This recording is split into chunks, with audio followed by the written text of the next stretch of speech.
everyone, good morning. Welcome to Friday. This is First Things First. I'm Jenna Wolfe. That is Nick Wright. Hanging out with us today, Chris Canty and Chris Mannix. That's going to be confusing. What up, brother? You know, we'll go last names only. Good to see you. I like you without a tie. I like this Friday no tie thing you got going. I didn't get the memo, though, Jenna. I don't know what happened. No, you didn't. No, these two did. For me, it was somewhat random. Mannix never rocks a tie. I do rock ties. It's just I've been on the road too long. I don't have a second one. Oh, okay. That's here yesterday. You got my one tie yesterday. Oh, you were wearing a tie yesterday. Yes. My apologies. I Yes. forgot. Come My on. bad. There you go. It's just I just wear what's laid out for me. I have no say in these things. We got a ton to break down from yesterday's NBA trade deadline. We're going to start this morning with the action on the court. The new look, small ball Houston Rockets paid the Lakers a visit last night. How about this? With Clint Capella traded away, there was nobody over 6'6" in the Rockets starting lineup. And it worked. Russell Westbrook put up 41. New addition Robert Covington chipped in 14, including 4 for 7 from 3. He was clutch down the stretch. Houston went 19 for 42 from deep as a team, beating the Lakers by a final of 121-111. Here is James Harden after the win. Yeah, we're not smaller. We just, obviously height-wise, but, heart. Each individual got, big hearts, and we can compete with anybody. All right, Nick, can the Rockets string a bunch of these wins together playing small ball like this? Can they make some postseason noise this way? Well, stringing wins together, I think they're going to be a very difficult matchup in the regular season because you don't have time to change your defensive orientation. You don't have time to scheme for them on a night-in, night-out basis like you will in the postseason when you have 2 weeks to dig in on what they do. Here, listen, this was a 112-111 game with 3 minutes left when LeBron gets the and one, and then 3 consecutive bad offensive possessions by LeBron lead to the Rockets going on, a 10-0 run, a 9-0 run, to finish the game and end up beating the Lakers by 10. But here's what I know. If you're going to beat this Rockets team, you are going to have to crush them on the glass. They played the Lakers dead even on the glass. They are going to beat you from 3. They beat the Lakers by 10 threes last night. That's a 30-point margin from 3. If you do not make up for that on the glass, at the free throw line, points in the paint by an enormous margin, you're not going to be able to take advantage of where their weaknesses are. So, listen, I'm higher on the Rockets than just about anybody outside of maybe Daryl Morey, James Harden, and Russell Westbrook. I think this is a dangerous, tough team before the Capella trade. I do think going further all in on small ball is an intriguing experiment. If there was any team out west built to take advantage of it, it was the team they played yesterday, and the Lakers were not able to take advantage of it. So, listen, I think the Rockets are going to be a headache for anybody. I do think they are more likely to be a dominant final 30 games of the regular season team than postseason team because it's like facing a knuckleballer all of a sudden in a once a month in baseball. You don't really have time to prepare for it like you will in the postseason. Yeah, and you can beat up on that Houston team in the postseason. Right now, everything is kind of working for them that needs to be working. The last 4 games, the rebounding's been okay, especially against the Lakers, but they've been able to hold their own on that end. Russell Westbrook, over the last couple of months, has finally decided, look, I'm not a three-point shooter, so I'm just going to go to the basket every single time, only averaging, I think, a couple of threes per game over the last few weeks. So that's working for them. Robert Covington in his debut could not have been better. The three-point shooting was there, but his defensive versatility showed in that game. He was switching on everything, so he was excellent in that one. But I am concerned long-term about the rebounding issues this team is going to have, and teams will take advantage of you. They will beat you down in the paint. We saw a couple of examples of when the Lakers finally were able to get the ball into Anthony Davis and not turn the ball over, he was able to dominate on that end of the floor. So I don't know if the Lakers are going to go 1 for 11 from 3 ever again in a matchup like that. LeBron won't have 2-point fourth quarters ever again like that. So I think things are working now, but I do have long-term concerns about Houston. Well, here's the deal, Mannix. When you look at this Houston Rockets team, it was clear that they had to do something because as constituted before this week, they didn't have enough to beat the Clippers or the Lakers. And everybody understands that the Western Conference runs through L.A. They can beat up on Denver. They can beat up on Utah. They can beat up on OKC. But if you want to advance to the NBA Finals, you're going to have to go through Staples. And to me, I think the unconventional approach is a calculated risk that Daryl Morey and Mike D'Antoni had to take, because D'Antoni wants to play with pace, and being able to swap out Capella and bring in Robert Covington allows you to do that. Adding him with Daniel House and Eric Gordon and Cephalosha and Rivers and McLemore, all of those guys coming off the bench, it just seems like it makes sense. And you're going to allow some points in the paint to opposing bigs, but the philosophy is that those bigs will have a tougher time covering their wing players on the offensive end than they would being able to collapse on those guys defensively. So you're going to be able to dictate the game by being able to run with pace, and then ultimately at the end of the game, you're hoping that the first 3 quarters takes its toll and limits the effectiveness of those opposing big men. Did last night show you that if the Lakers are the team they're going to have to beat in the West, that they can do it? Well, they can do it in nights when they hit 10 more threes, and then in nights when they are even rebounding with them. Which is the assumption going with this lineup. Well, the assumption is the threes. The assumption is the threes, not that they will draw even rebounding. Like the Lakers got 6 offensive rebounds yesterday.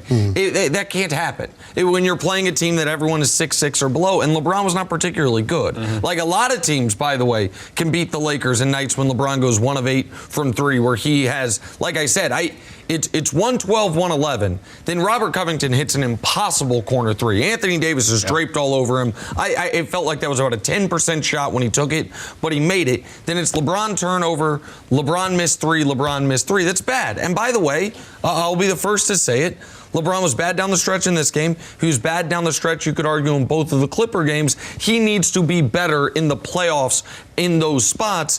This is an experiment for Houston, and it's an unprecedented one.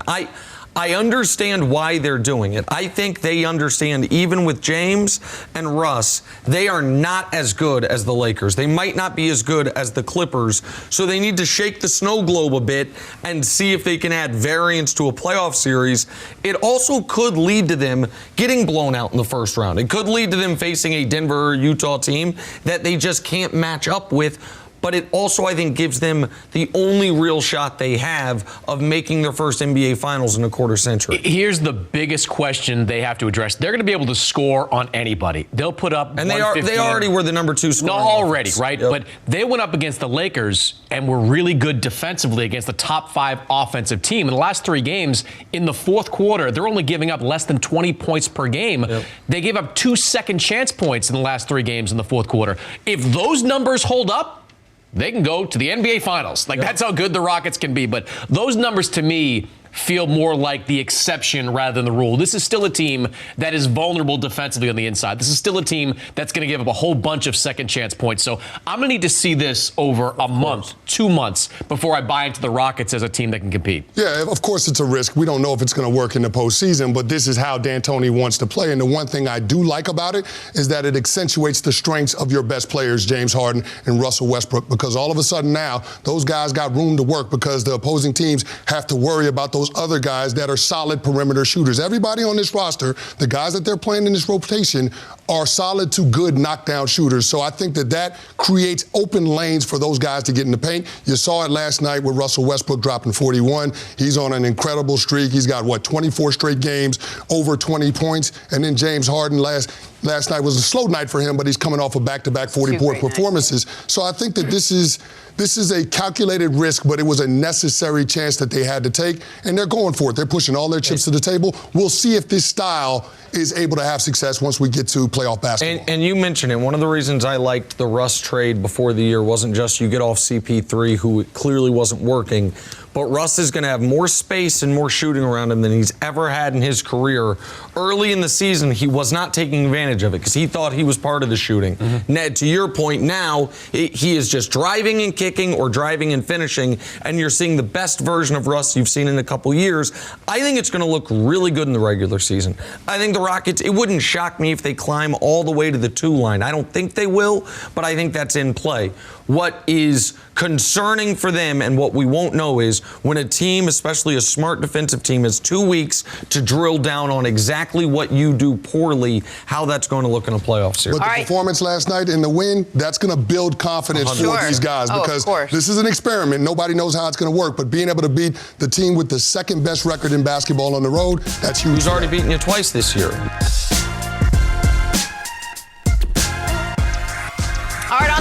NFL now, and the latest turn in the Tom Brady saga. Many have assumed it's Robert Kraft who's been the driving force trying to keep Brady in New England, and that Bill Belichick is ready to move on from him.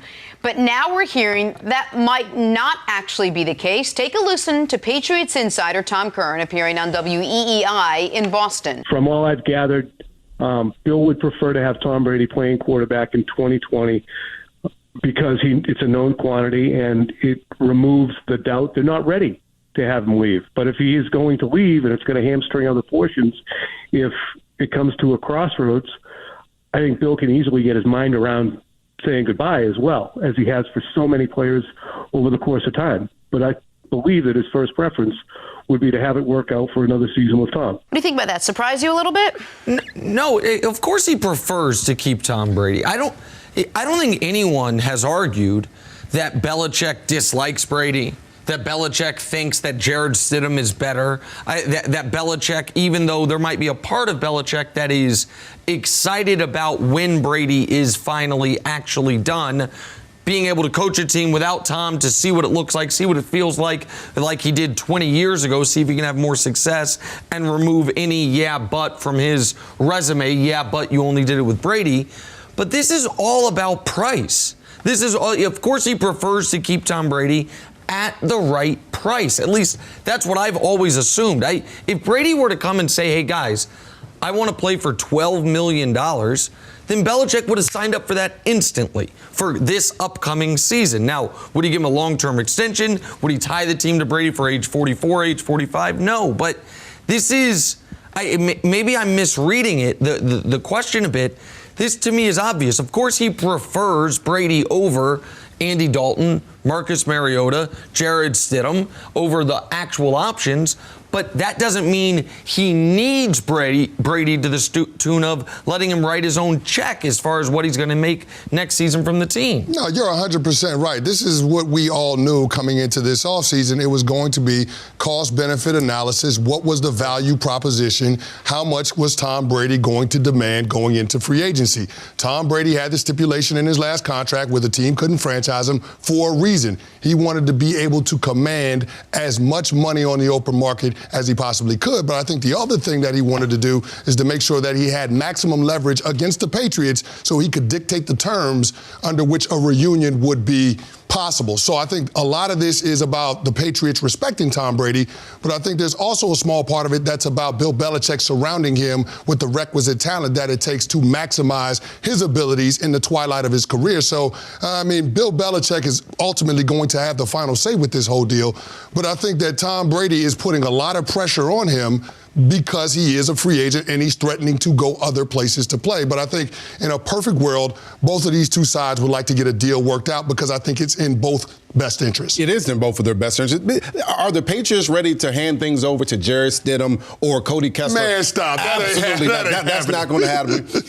Bill Belichick understands that you want to deal with the devil that you know. There's a bunch of things as a coach that you can't control. What are the young guys going to do? But you know exactly what Tom Brady's going to do. He's going to put up 4,000 plus yards. He's not going to throw a bunch of interceptions, and he's going to throw a bunch of touchdowns. No matter who you have at the quarterback position in New England, you're going to have to find people to put around him, no matter who that person is. So why wouldn't you go with the greatest of all time, Tom Brady? Here's the other part. Think about this. Tom Brady absolutely has the leverage. You're at a point where you have Lamar Jackson, you have Patrick Mahomes, you have Deshaun Watson in your conference. You can't beat those guys, those teams, even if you have the best defense in the league without Tom Brady. So if you're Bill Belichick, there's no thought process about him. You have to try to figure out if is it 30, is it 33, is it 35? What's the number that we can find that we can keep Tom Brady? Because him going elsewhere and the Patriots still winning, that's not going to be an option. It feels like, though, it's not about money. It's not about is that you think that the one thing Brady wants more than anything else? They have no contingency plan right now, the Patriots, or seemingly none.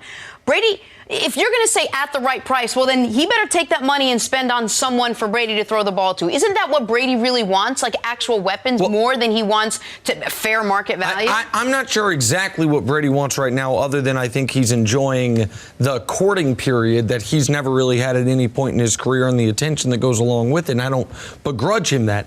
I don't think it's just about the money for Brady. It is absolutely about the money for the Patriots. If there were no salary cap, this is not a discussion. If there were no other needs on the team, this is not a discussion.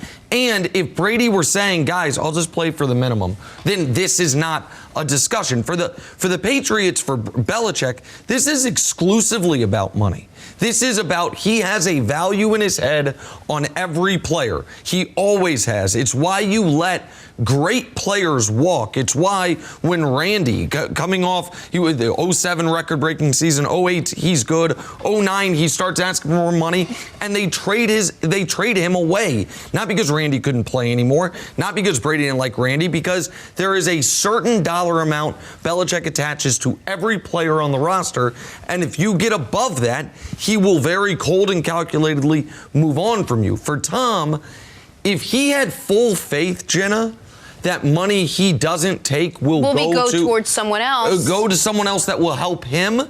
I think that's one thing. I don't know if he has that faith with the Patriots right now. But why wouldn't he? They went out and tried to get N'Keal Harry. They did that. Mm-hmm. They tried to get Mohamed Sanu. They did that. They went out and got Antonio Brown. They did that. All those things are designed to help Tom Brady. So to me, if I'm Tom Brady, I already know that they're willing to help me. They're already willing to put the right players in place. The problem was Antonio Brown, he got kicked out of there. Mm-hmm. N'Keal Harry did not perform well. He started the year on the PUP, the PUP list. Yep. And so at that point, Mohamed Sanu gets together in the trade, and he just didn't produce. They tried to bring players into New England. They just didn't produce. That's the holdup. So if I'm Tom Brady, I'm not saying whether they will bring people there because they already did that. To me, I'm saying, hey, I want to get paid and I want you to bring people here. Well, I think Tom Brady wanting to get paid has a lot to do with the organization and, more importantly, Bill Belichick showing him the respect that he feels like he deserves. I think that's where it begins and ends for him. Clearly, Bill Belichick prioritizes winning. Both of these guys prioritize winning over everything else. But that doesn't mean that that's the only agenda that they have as they move into this stage of their respective careers. For Bill Belichick, he wants to catch Don Shula. Right now, he's 55 regular season wins away from catching Don Shula. Does Tom Brady give you a better chance of doing that? No doubt. Or the options on the free agent market or in the trade market? For Tom Brady, he wants a chance to be able to continue to brand the TB12 method, and having success in his 40s as a quarterback in the NFL helps him to continue to do that. But you got to have the right organization around you to be able to put yourself in a situation where you can win at the highest level. Do you have a better chance doing that in New England with Bill Belichick or somewhere else? I mean, when you ask those questions, the answers seem fairly obvious. These two should come back together. I think it will happen. And mixed up in all of this is Robert Kraft, who said that he wants Tom Brady back. So ultimately, after these two sides get done doing the dance, they'll eventually come back together. I think you're right, though. I think he's enjoying all of this. I think of course he's very enjoying all much this. enjoying the non-decision. And I do just want, if Brady doesn't win a Super Bowl this year either way, whether he's with the Patriots or not, I do wonder if going somewhere else and putting up big numbers helps him enhance that TB12 method a little bit more. Maybe. All right, on to the Warriors. Yesterday, they traded Deangelo Russell to the Timberwolves for Andrew Wiggins, a 2021 top 3 protected first-rounder, and a 2022 second-round pick. The Golden State Warriors are 12-40. The Golden State Warriors have the worst record in the NBA. Okay, hold on. Go ahead, Jenna. Sorry. I'm just curious what you made of all this. You didn't like the trade? Listen, admittedly, while I love the NBA, I love it. I have been in full football mode for about 4 months now. Obviously, even more so with my hometown Chiefs playing in the Super Bowl. Just got back from Miami. So maybe I've been a little disconnected. So I do have to ask our NBA insider and also boxing insider Chris Mannix a question. Is there another Andrew Wiggins in the league? Are there two guys? Is it guys like with the same names? Or is this the guy that was the number 1 pick for the Cavs, traded for Kevin Love, and has arguably the worst contract in the sport? Same guy. That's the guy? Man, we are light years away from the Warriors being light years ahead of the whole rest of the league. The hell you doing, Bob Myers? The next time Steph Curry takes the court, he's going to be 32 years old. Because he had a hand amputation, evidently. It's the world's worst hand injury we've ever seen. You have 2 untradeable contracts now. Draymond's 4 for $100. Draymond has specific value for your team. I'm not saying Draymond's a bad player. I'm saying even if he's a good player, that contract is not movable because he's unique to what you do with Steph and Clay. Wiggins is horrifying. all the smart numbers show you he's never been contributing factor to winning at any point in his career, except for 10 games to start this season, and then he went right back to being Andrew Wiggins. What they did here was they traded the better player, and D'Angelo Russell's not a perfect player, but when they got him, we knew it was to flip him at some point, right? They traded a better player on a bad contract for a worse player on a bad contract, and they got a pick back. That needs to have gone the other way. You flip D'Angelo plus your pick coming this year, this offseason, for a contributor now. By the time LaMelo Ball or whomever the hell you draft this year is ready to compete, Steph's going to be 36 years old and you're done. I cannot. This is the most shocking NBA trade as far as that. What are you thinking in recent memory? There have been shocking trades, like I didn't see Paul George getting traded, but I understood the logic of it. Can you help elucidate this for me? Like, what is the logic of this if you're Golden State? No, I don't like this trade at all for Golden State for a lot of the same reasons you just articulated there. Off the top, I love this trade for Minnesota because now you're the rebuilding Timberwolves. You've got Towns, you've got Russell, great relationship with those two guys. You are starting the process of digging your way out of this hole. But my whole thing with Deangelo Russell was hold on to him through the trade deadline. Minnesota's thirst for Deangelo Russell was not going anywhere. They had been pursuing him for 7 months. They would have pursued him for 3 or 4 more. You wait that out, and if you still want to trade him, make the same deal, that would still be on the table. But by taking Russell out of the equation, you remove yourself from the possibility of going big game hunting this offseason. Russell has proven in 2 different systems that he is an all-star caliber player. He was in Brooklyn, and in a different system in Golden State. I thought he was really good so far this year. So if you get to the end of the season, and let's say the lottery ping pong balls go your way, you get the second pick in the draft. Sure. You can take Deangelo Russell and the second pick in the draft and see what's out there. See what's available. What happens, Nick? We just talked about Ben Simmons and Philadelphia. What happens if they fizzle out in that first round? Of course. You can go to Philadelphia and say, hey, Deangelo Russell and the second pick in the draft. You can draft Anthony Edwards. You can draft James. You can do whoever you want, and you can have a point guard who might fit better playing alongside Joel Embiid. Without it, you have Wiggins, who is not going to have anywhere near the same value in that type of trade. Wiggins is a bad basketball player. He's owed $95 million over the next 3 years, starting next year. It's unspeakable they did this. Listen, people think I dislike the Warriors. There's things they've done that have irritated me. But going into this year, I said I thought they could be the 6th seed. I thought that if Clay came back at the end of the season, they could be dangerous. And that starting next year, we'll see if they can rejuvenate the old Splash Brother 15-16 team and be dangerous.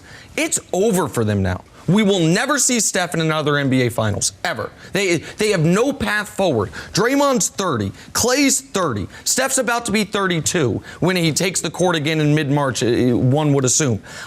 They are Draymond, Wiggins, Clay, and Steph next year, $128 million for the cap. Cap's $115. They have no way to get better now. And you can say, oh, well, now they have their top 5 pick. If Minnesota's terrible next year, a good pick there. Man, young players do not help you in the playoffs, unless you're the Raptors. The last young player to make a big impact in the NBA Finals prior to the Raptors was Kawhi 7 years ago. I can't believe Bob Myers did this. I just can't. I'm shocked that they went this route instead of what you're saying. Take your own pick, pair it with your best asset that you actually might move, and try to get someone that can help you. I would have loved to see Steph Curry's live reaction to this because he now has to go play with Andrew Wiggins. There's going to be a little bit of schadenfreude there for Nick. You've always been sort of... Well, yeah, but I would have liked to see them again have it like with the old... the pre-KD Warriors, and I guess we'll see it, but Andrew Wiggins going to be out there taking terrible long twos. Quickly, that's their point. They are hoping Andrew Wiggins becomes Harrison Barnes and that they can put together a finals type of team. I'm skeptical for the same reasons you are, but maybe a change of scenery changes Wiggins. I doubt it, but that's the only thought. It's 6 years in. I honestly haven't seen you this fired up about anything. I just don't. 2 blocks ago with what Giannis did in the East. It's just insane. Let's move on to Los Angeles now. Yesterday, we reported an arms race between the Clippers and the Lakers over the services of Knicks forward Marcus Morris. And the Clippers went out and got him, all part of a 3-team deal with the Knicks and the Wizards. As for the Lakers, they decided to stay put, reportedly refusing to part ways with Kyle Kuzma or Danny Green. Mannix, are the Clippers now the best team in LA after what happened yesterday? No, I think they're on the same level as the Lakers because, Kawhi and Paul George versus LeBron and AD. To me, it's kind of a coin flip at this point. Might depend on the supporting cast around them. The Lakers would have been bonkers to make that deal. If the Knicks turn around, and they did ask for Kyle Kuzma and they wanted Danny Green, if the Lakers made that deal, what are you doing? I like Marcus Morris. He has been excellent this year, 44% from three. But you don't trade a proven playoff two-guard in Danny Green, who is like the perfect role player out there, and you don't just dump Kyle Kuzma for 1 year of Marcus Morris. So this kind of went, Nick, how I thought it would go yesterday. Sitting here talking to you about this, the Clippers had these two assets. They had the contract of Harkless, and they had that first-round pick burning a hole in their pocket. They made the deal to get in, to get him in that place. Yep. So now they get a guy that can help. Yep. But I don't know if it changed the dynamic significantly in the conference. All right, so I'm further down on the Clippers than just about anybody. The Clippers got better. Mm-hmm. Marcus Morris, I don't think the 44%, the league's second-best high-volume three-point shooter, is sustainable, but 38% certainly is. It's what we've seen over a number of years for him. That helps. During the regular season, where I think in the West seeding matters, when Kawhi takes 1 in 4 games off and Paul George deals with nagging injuries, having Marcus Morris there will help you. And come the playoffs, I watched for your beloved Boston Celtics, Marcus Morris, not give LeBron problems, but not back down. Not afraid of him. He's a big guy. He's tough. He and his brother are real legitimate NBA tough guys. And so this does help the Clippers. I'm not going to sit here and act like the Lakers are lucky they didn't get him. No, he would have helped the Lakers. But this doesn't fill the single real need for the Clippers in my mind, which is rim protection. And it doesn't fill anything of a need for the Lakers. The last thing they need is another front court player. What they need is a ball handler, playmaker, or shooter, preferably all of the above. And if they can get Darren Collison for nothing, then the Lakers, to me, actually, they didn't necessarily add the better player, but they did more to improve their team. The question for the Lakers is this. Not just because he has hair now like Eminem once did, but will the real Kyle Kuzma please stand up, or is he already standing up? Last night he got 2 baskets. They were both spoon-fed to him by LeBron. He caught LeBron, got him the ball at the rim, and he finished. Kuzma is going to have to figure out, can he play on both ends of the court with the requisite maturity and intensity that is going to be needed to be in the playoff rotation? That is the first question for the Lakers. The second question for the Lakers is this. Can Frank Vogel have the stomach to do something that last year Luke Walton did not? Sit Rajon Rondo down. They can't survive the Rondo minutes. And if they get Collison and he takes Caruso's minutes instead of Rondo's minutes, that will be a disaster. Last night, they lose the game by 10. They're minus 14 in Rondo's minutes, in his limited minutes. Rondo might be a good locker room guy. People might like him. He's not an effective player for the Lakers. He never has been. So those, to me, are the bigger questions.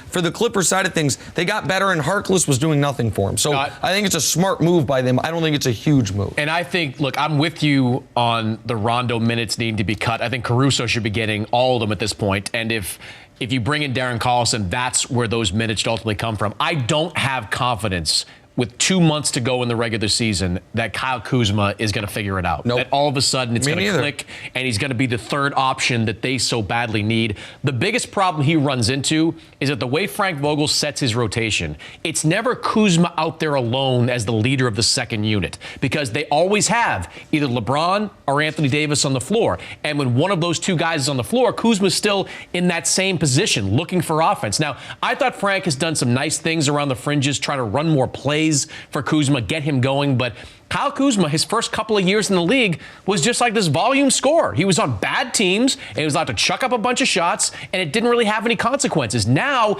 he's asked to be more of a selective shooter, a spot-up three-point shooter, and right now, that's not his game. I'm not convinced, Nick, that it can never be his game. I think he's young enough and talented enough that if you give him another couple of off seasons, he could develop into that type of guy. But for this season, short term, I just don't see it. Do the Lakers feel like the sort of untapped potential with Kyle Kuzma? Would they have given up Kyle Kuzma if Danny Green wasn't attached to that? I think they would have. If it would have been Kyle Kuzma and Quinn Cook and Jared Dudley, like contracts to make it work, I think they do it.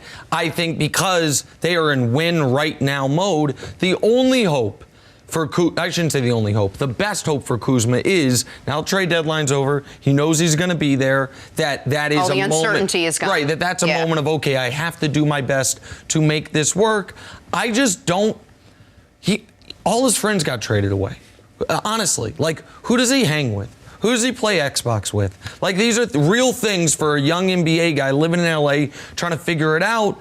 And I think it's been tough on him. And I think for guys, as I said yesterday, when you have not yet been paid, you have guys in your ear telling you, man, the way to get paid is to score. And for Kuzma, what he's going to have to realize is the way to get paid is to be on a champion. If you're on a champion and you have two good moments in an NBA Finals can get you paid as much as 2 good months on a bad team. Yeah. I don't know if he recognized that. But now he's on the Lakers. He's going to be on the Lakers. See if he can make the most of it.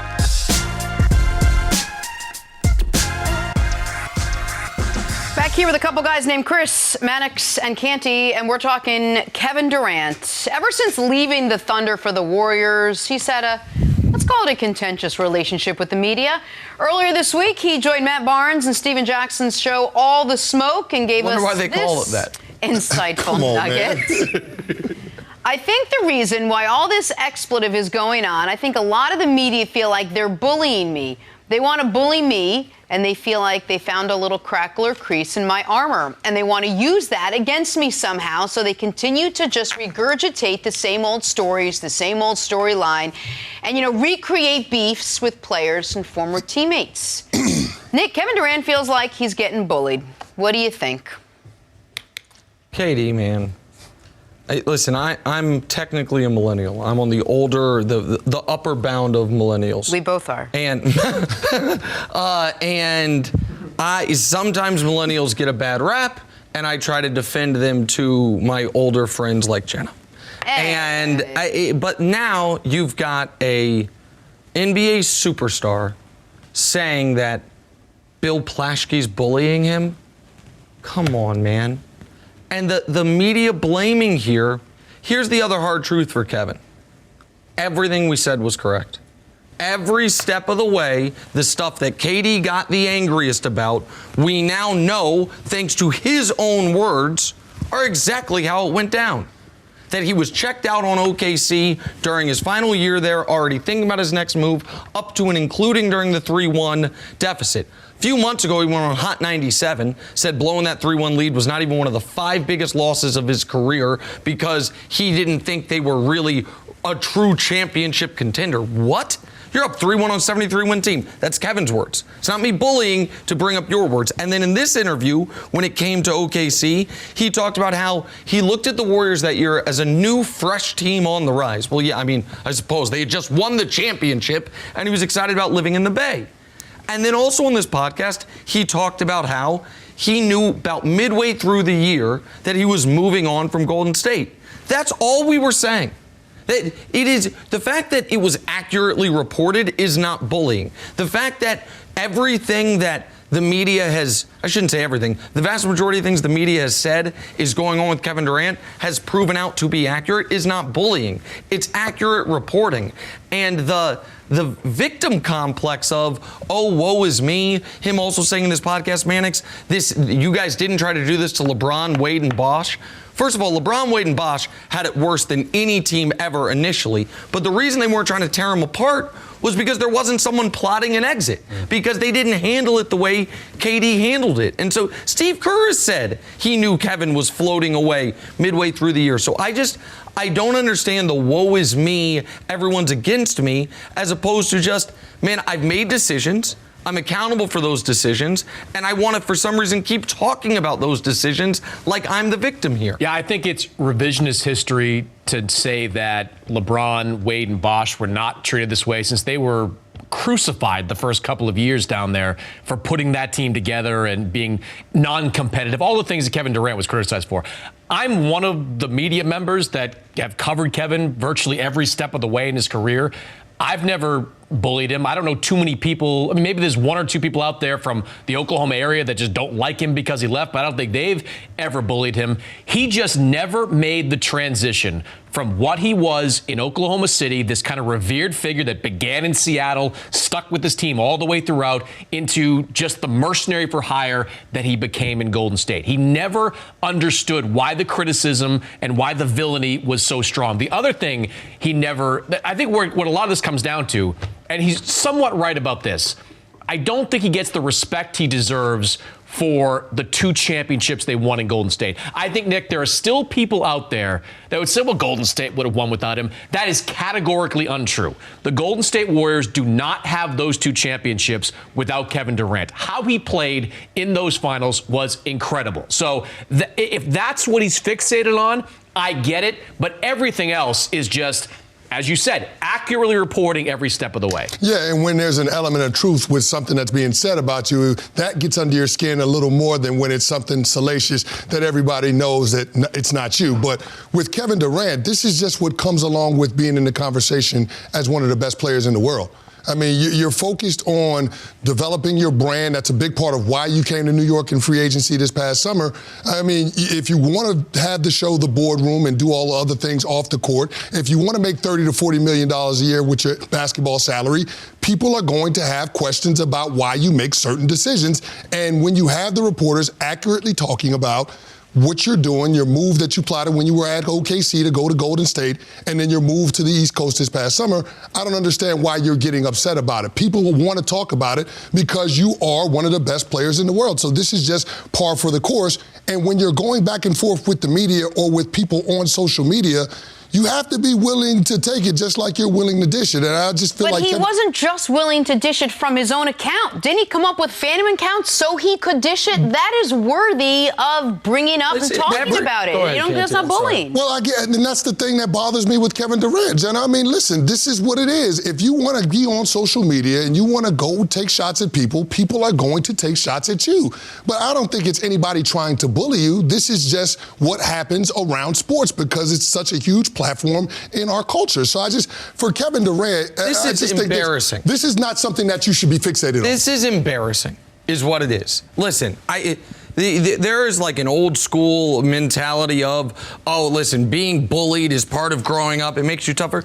No, miss me with that. We do have a bullying problem, right? And by the way, adults can bully other adults. It's a real thing, and I'm glad we're getting to a place where we are recognizing that and trying to do better, especially for young people. I mean that sincerely. But occasionally, my 6-year-old comes home from school and says, I got bullied today. And I say, what happened? And what she means is, someone was a little mean to her. That's not bullying you. We know what bullying is. What Kevin Durant seems to not understand that every other mainstream pro athlete, big-time pro athlete understands is, hey, man, with the money and the fame and all of it comes some nonsense that you don't like. Yes, you are going to be talked about. Yes, you are going to be picked at. Yes, you are going to be inspected in a way that you wouldn't if you worked at Home Depot. But you know what? There are a lot of good positives that go along with it. Everyone agrees with that. Everyone, whether it should be or shouldn't be, a huge part of the NBA's popularity are talking about these guys sometimes as 3-dimensional figures, sometimes as 2-dimensional figures, and calling that bullying is embarrassing. It is, and I don't want to sound like a caveman, but it as a grown man, what are you talking about? Like you are super rich, super powerful, super successful, and the beat writer from the Oklahoman is bullying you. Get out of here. I know Matt a little bit. I know Steven Jackson a lot. I would have loved to know what Action Jack is thinking while KD's sitting there saying, I'm being bullied by a guy who makes $42,000 a year writing game stories. Yeah. Give me a break. Well, I mean, look, bullying is not 280 character critiques on Twitter, especially when you can walk away from that. You don't have to log on. You don't have to put your mentions on. There are a whole bunch of things you can do. I think, again, it comes back to the turn he made from hero to villain was so fast and so bad at that time, because he went from, an Oklahoma City team where he was revered to the worst possible situation you can go to if you still want to be beloved. A 73-win Golden State Warrior team. You can't make a turn like that as bad as it could be. I'm right there with you. And the one thing I look at with this situation, the decision that he made this summer, it wasn't what was in his basketball best interest. You can't say he was putting himself in a better situation going from Golden State, where they're moving to a new arena when you have Klay and Steph Curry, to the Brooklyn Nets, even though you have Kyrie coming with you. This was about things that were off the court, another agenda that he had, and a part of the media coverage for the NBA enables him to be able to do all of those things. So you can't have it both ways, and in my opinion. I don't even care about guys like, LeBron going where he went, Kevin Durant, they're free to go where they want to go, but this comes with it. That's the point. That's the point. How about stop talking about it? How about stop talking about it, Kevin Durant? The more you talk about it, the more it's brought up, then the more you complain about being.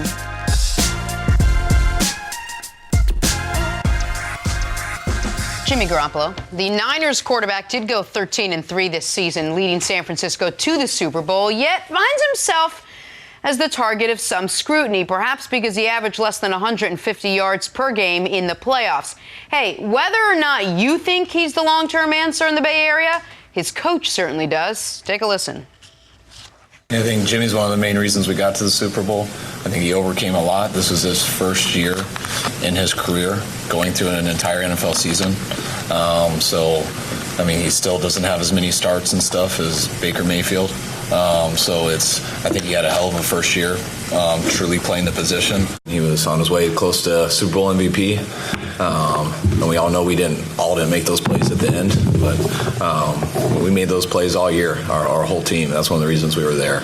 And whenever you don't make those plays at the end of a game like that, first and foremost, the quarterback's going to get attacked, and then usually the play caller. So we understand that's how it goes.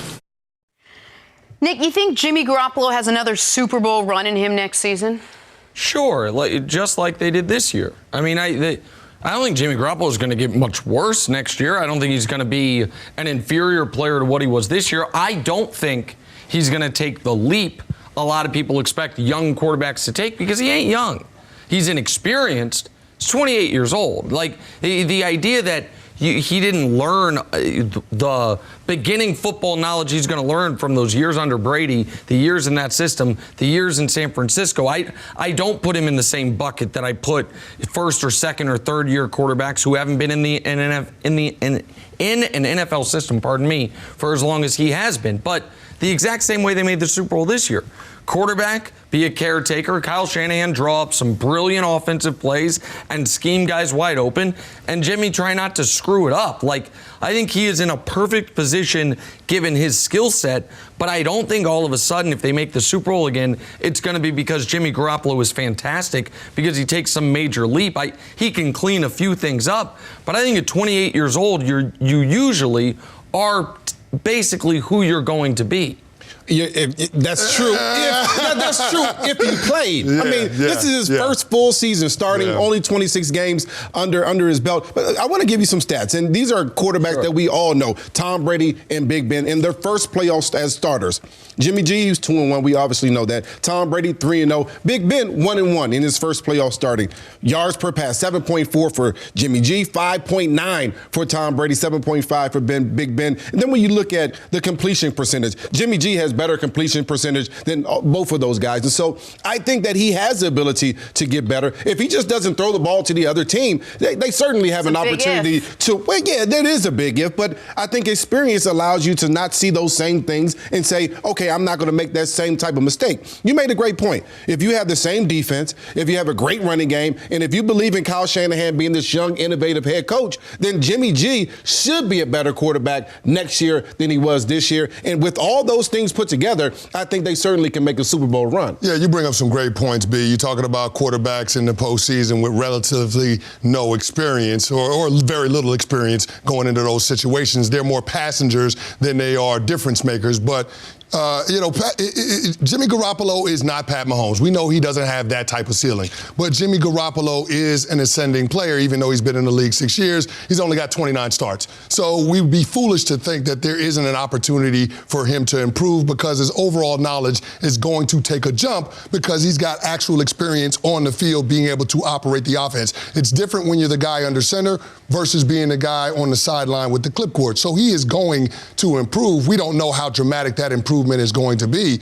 But when you look at the situation that the 49ers are in, I mean, they're coming off of a 12-loss season, and they make a run to the Super Bowl. I mean, there's been only one team in the Super Bowl era that's ever done that, and that was the greatest show on turf, the 99 Rams. And guess what? They made a Super Bowl appearance a couple of years later after that. So, I mean, there's an opportunity that the 49ers have. And when you look at what the 49ers used in order to acquire Jimmy Garoppolo, they gave up a second-round pick, and they guaranteed him $74 million on a contract extension, and he's at a relatively reasonable price over the course of the next 3 years. I think his cap hits of $26 million, $27 million, and $27 million.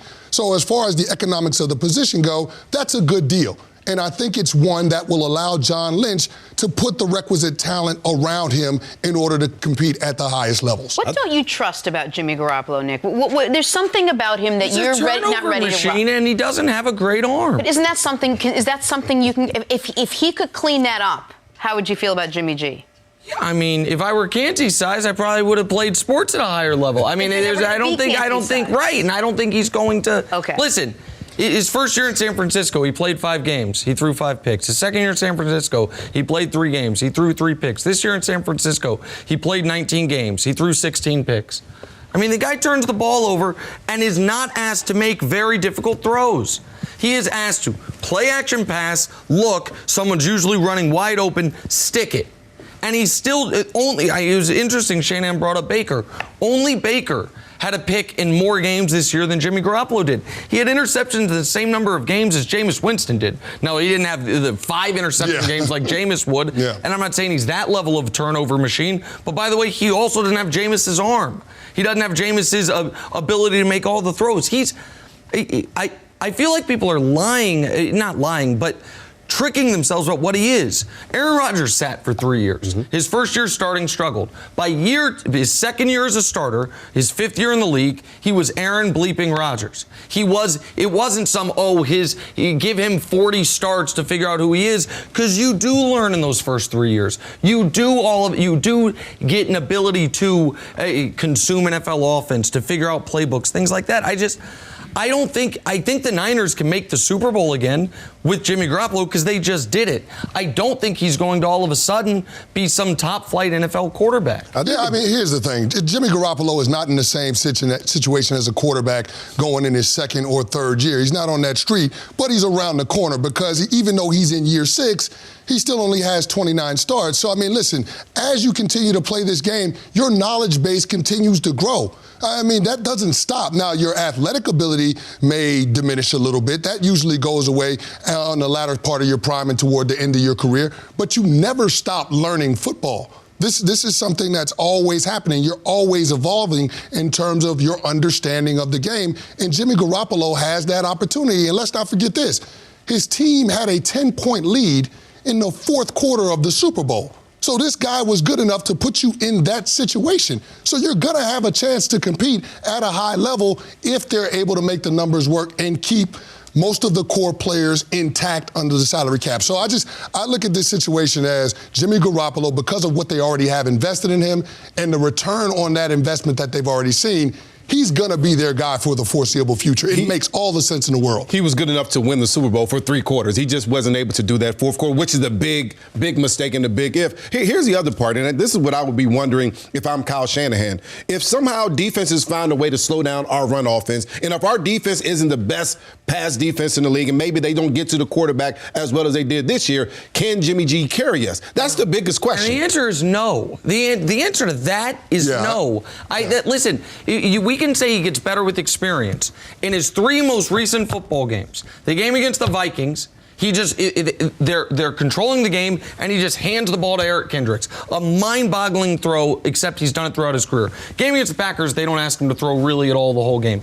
Against the Chiefs, he throws one pick with his eyes closed. Eyes closed, just throw it away. And then how did the 3 drives end that ended their season? 3rd and 5, misses a wide-open George Kittle, instead sails over that of Kendrick Bourne. Next drive, misses a wide-open Emmanuel Sanders to potentially win the Super Bowl. Next drive, throws another pick.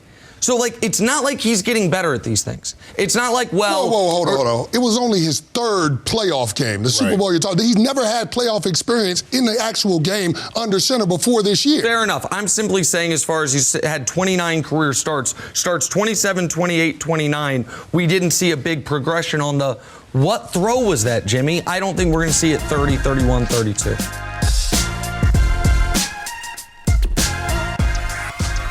With contract talks all but stalled with quarterback Dak Prescott, it is now being reported the team will likely use their franchise tag on him, but that might not solve all of their problems.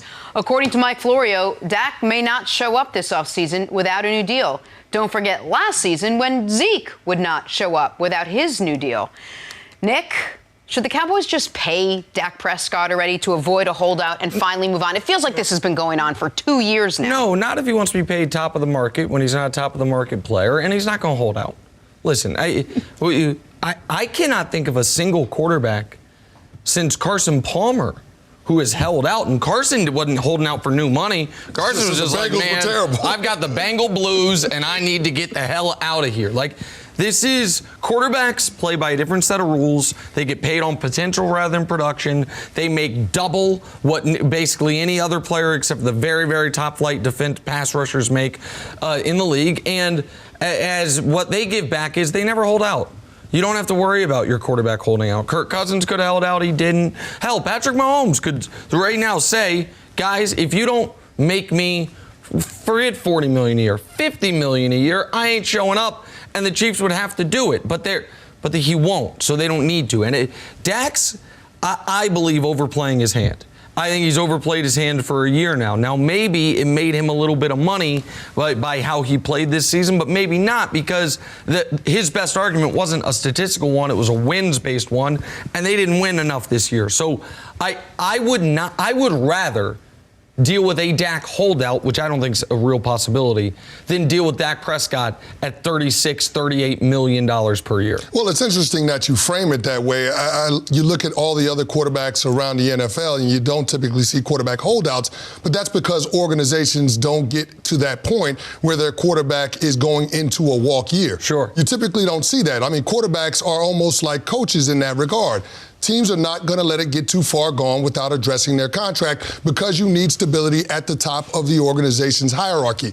With the Dallas Cowboys, I mean, you've seen everything that you could possibly see from Dak Prescott in terms of what you expected when you drafted him 4 years ago. He's exceeded expectations, and you had him on the cheap.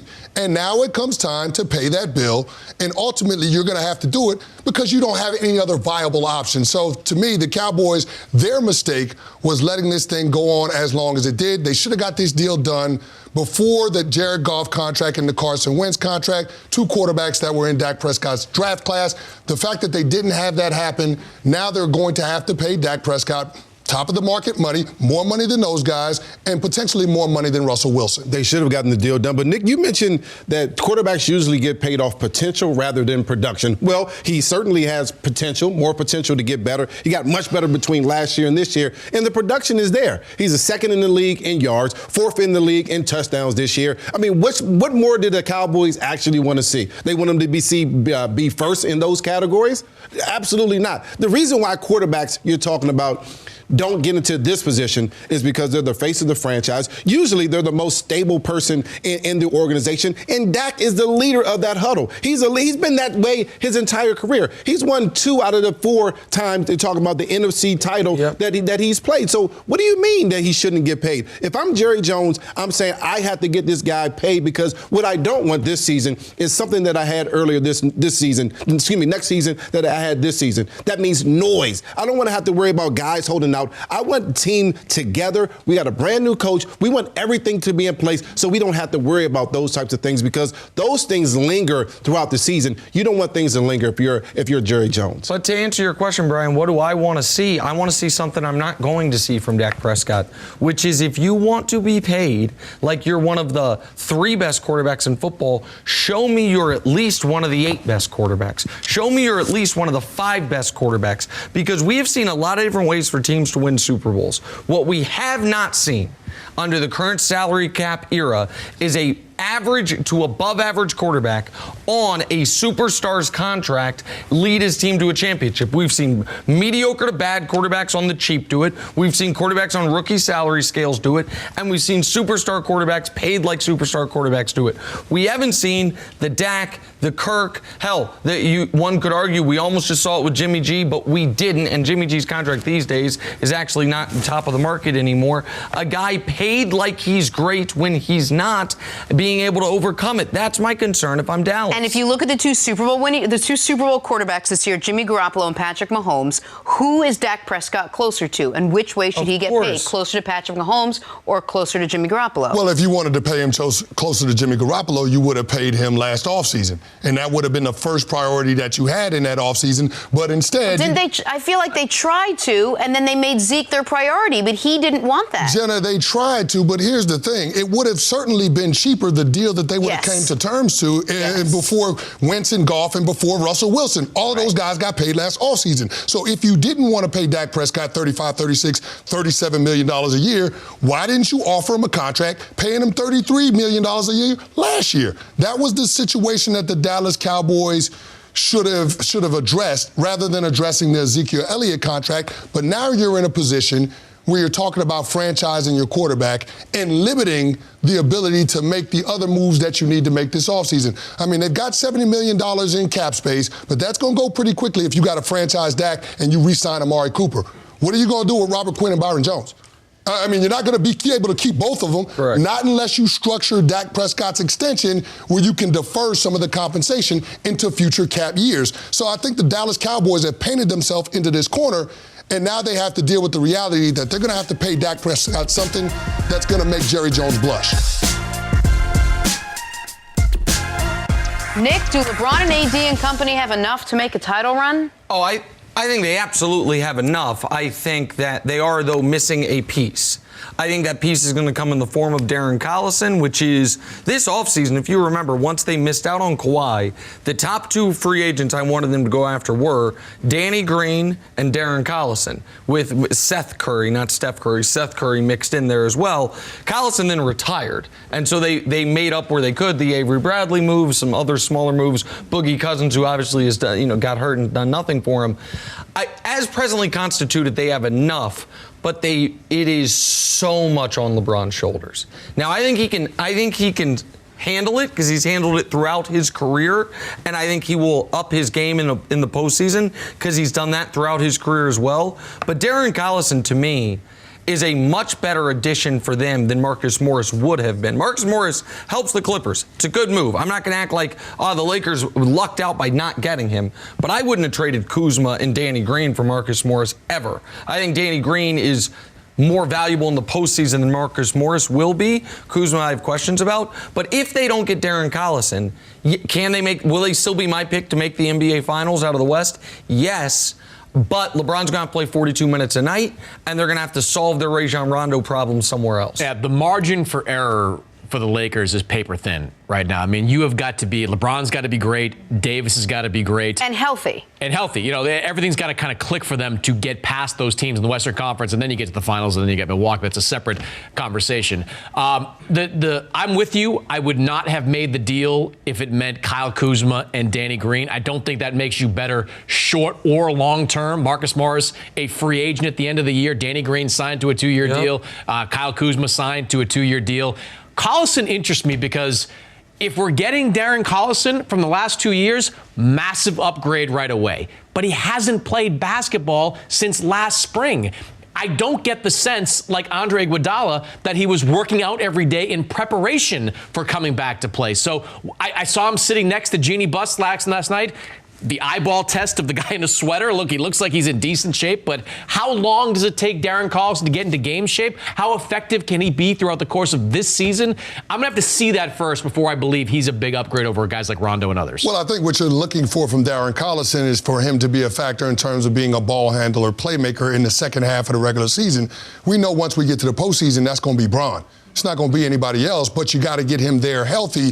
And right now, with the usage and only having Alex Caruso as somebody that you can rely to spell him with the ball handling, I think that's the biggest thing. So, Jenna, the point you bring up about LeBron and AD's health is absolutely right. They don't have a huge margin of error. Those two guys have to be great in order for the Lakers to compete for a title. So I'm looking at this from the standpoint that you do have to find a way to be able to get the ball out of LeBron's hands just so you can have him at his best when it matters the most. That's my biggest concern. Outside of that, I mean, would you like to have a little more perimeter shooting?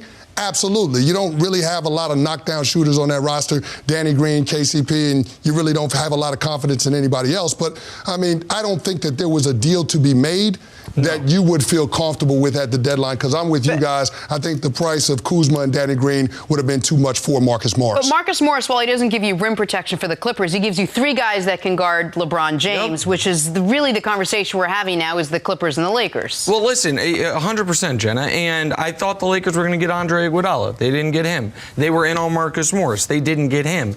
And so I'm not going to sit here and act like the trade deadline went the way the Lakers would have hoped. But I thought they were going to get Andre Iguodala for nothing. I thought it was going to be buyout guy, and he ends up coming over. Instead, Memphis, to their credit, held on to him, and I like Justice Winslow. When he's healthy, he's a good player. So good for Memphis. It worked out for all parties involved. The asking price for Marcus Morris was too rich for my blood or the Lakers' blood. I wouldn't have traded Marcus Morris for Danny Green straight up. Even if he's a more effective regular season player, for what the Lakers need in the postseason, I trust Danny Green more. So obviously, Green and Kuzma for more is something I wouldn't do.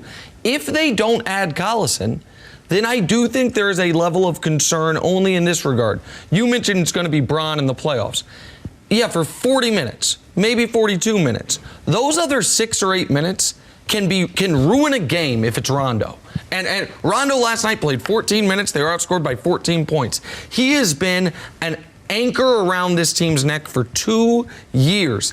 And for some reason, neither coach, whether it was Walton or Vogel, seemed to understand that, or maybe they just don't trust Caruso enough. I feel like you would trust Collison to take those minutes from him. You trust Collison, and he addresses the perimeter shooting problems because at his best, he is a terrific spot-up shooter. So if you want to create the lanes for LeBron and AD to do that, you have it. I do think, if you're the Lakers, without the Collison signed right now, you're cringing a little bit because of Marcus Morris, because the Clippers effectively gave up nothing. Harkless wasn't doing anything for them. A first-round pick, who cares, at least when it comes to this year. They got themselves a guy that makes shots, who's battle-tested in the playoffs, and as you said, can defend LeBron James. It almost increases the urgency to get Darren Collison in a uniform and get him part of that mix. Right. Well, real quick, do you have an apology, by the way? For whom? My guy, J.R. Smith. You were body shaming him yesterday? All the apologies to go around on set, that's the apology? He was in an ice tub with Kevin Hart and said he's not game ready. Yeah. Oh, not game ready. Did you see he was getting a tryout this week with the Lakers? When he signs. Okay, I'm just saying. JR, you know who always had your back. He's out here body shaming you. I'm saying he could be a key piece off the bench for the Lakers. Thank you for listening to the First Things First podcast. Remember, leave us a review and tell us what you think. Subscribe to the podcast on Apple Podcasts and catch us on FS1 Monday through Friday, 6:30 a.m. Eastern.